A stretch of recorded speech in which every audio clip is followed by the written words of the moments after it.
Le président américain Joe Biden a déclaré l'état d'urgence dans l'État de New York et a annoncé la mise en place d'une aide fédérale pour aider la région à faire face aux dégâts causés par l'ouragan Ida, a indiqué jeudi dernier la Maison-Blanche dans un communiqué. Les crues soudaines provoquées par le passage de la tempête Ida dans le nord-est des États-Unis ont fait au moins 44 morts.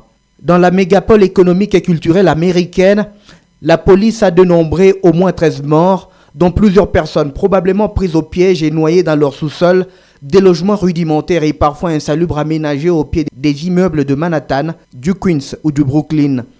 Juste au nord de Manhattan, dans le comté huppé de Westchester, en bord de mer, qui était encore jeudi soir cerné par des eaux boueuses et saumâtres, l'un de ses responsables, George Latimer, a indiqué sur CNN que 3 personnes qui avaient tenté de sortir de leur voiture se sont elles aussi vraisemblablement noyées.